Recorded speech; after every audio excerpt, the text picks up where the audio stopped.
درس حدیث۔ آئیے سامعین، تقاریر کا سلسلہ سنتے ہیں۔ مقرر ہیں مفتی محمد شجاع الدین رتوی۔ الحمد للہ رب العالمین والعاقبۃ للمتقین والصلاة والسلام علی رسولہ محمد وآلہ وصحبہ اجمعین۔ حضرت ابو ہریرہ رضی اللہ عنہ نبی کریم صلی اللہ علیہ وسلم سے روایت کرتے ہیں کہ آپ صلی اللہ علیہ وسلم نے ارشاد فرمایا، بنی اسرائیل کو انبیاء ادب و تعظیم سکھایا کرتے تھے، چنانچہ ایک نبی کی وفات ہو جاتی تو اس کا جانشین کوئی دوسرا نبی ہو جاتا۔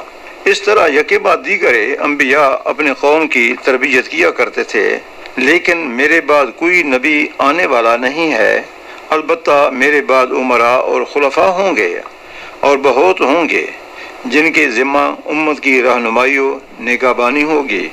صحابہ نے عرض کیا کہ جب بیک وقت متعدد امراء ملک و امت کی سیادت کے دعوے دار ہوں گے اور آپس میں ایک دوسرے کی مخالفت کریں گے تو اس وقت کے لیے آپ صلی اللہ علیہ وسلم ہمیں کیا ہدایت فرماتے ہیں؟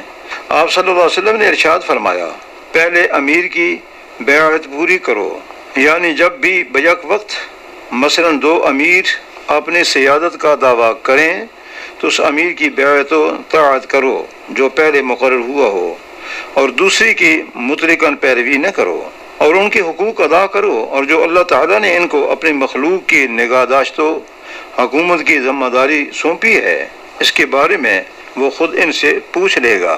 علامہ زبیدی رقم تراز ہیں کہ سیاست کا معنی ہے کسی چیز کی اصلاح کا انتظام کرنا۔ مذکورہ حدیث مبارکہ سے روز روشن کی طرح واضح ہوا کہ حکومتی نظم و نسق کو قائم رکھنا انبیاء کرام کے مقصد بعثت میں شامل رہا ہے۔ اس کی بظاہر جو بھی شکلیں رہی ہوں، بہرحال یہ بات تسلیم کرنی پڑے گی کہ وہ حقیقتاً ایک حکومتی ہی نظام تھا۔ اس کی معیاری اور مکمل شکل وہی تھی جو حضرت داؤد علیہ السلام اور حضرت سلیمان علیہ السلام کے دور میں پائی گئی۔ بنو اسرائیل کے انبیاء کرام اس کا سیاسی انتظام کرتے تھے اور ان کے معاملات کے متولی تھے۔ ارشاد باری تعالیٰ ہے، لقد ارسلنا رسلنا بالبینات وانزلنا معهم الکتاب والمیزان لیقوم الناس بالقسط۔ ہم نے اپنے رسولوں کو صاف صاف نشانیوں اور ہدایات کے ساتھ بھیجا اور ان کے ساتھ کتاب اور میزان نازل کی تاکہ لوگ انصاف پر قائم ہوں۔ اس آیت کے مختصر حصے میں اللہ کریم نے انبیاء کرام کے مشن کا پورا لب لباب بیان کر دیا، جسے اچھی طرح سمجھ لینا چاہیے۔ اس میں بتایا گیا ہے کہ دنیا میں اللہ تعالیٰ کی طرف سے جتنے بھی رسول آئے وہ سب تین چیزیں لے کر تشریف لائے۔ نمبر ایک، بینات، یعنی کھلی نشانیاں جو واضح کر رہی تھیں کہ یہ واقعی اللہ تعالیٰ کے رسول ہیں، بنے ہوئے لوگ نہیں ہیں۔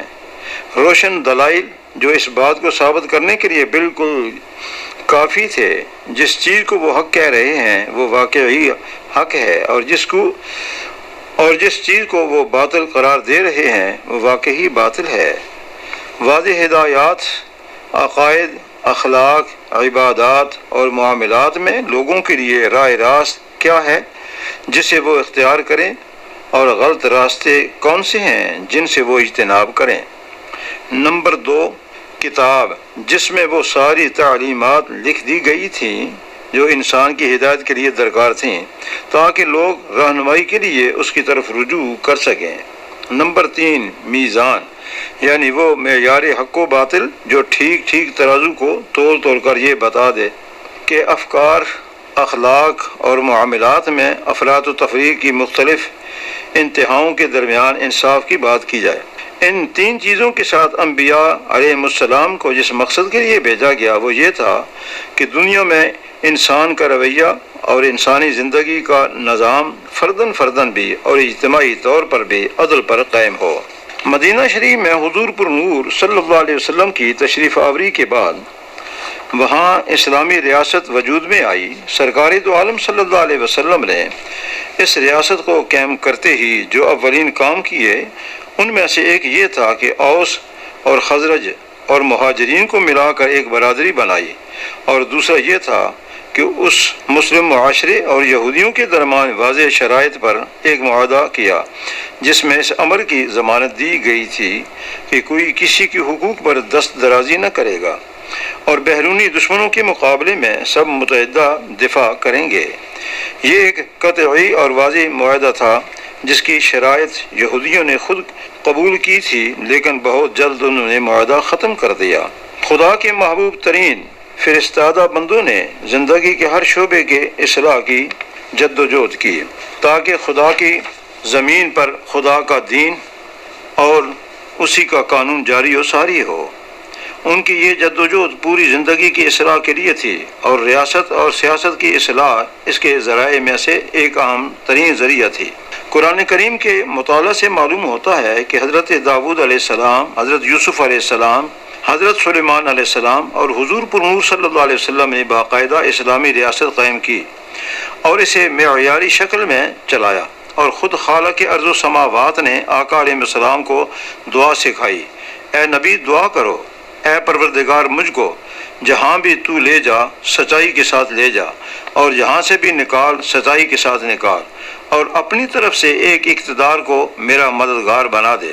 اس آیت مبارکہ میں کہا گیا ہے کہ اے اللہ، یا مجھے اقتدار عطا فرما یا کسی حکومت کو میرا مددگار بنا دے تاکہ اس طاقت سے میں دنیا کے بگاڑ کو درست کر سکوں، برائیوں کے سیلاب روک سکوں، نیکیوں کو قائم کر سکوں اور تیرے قانون عدل کو جاری کر سکوں۔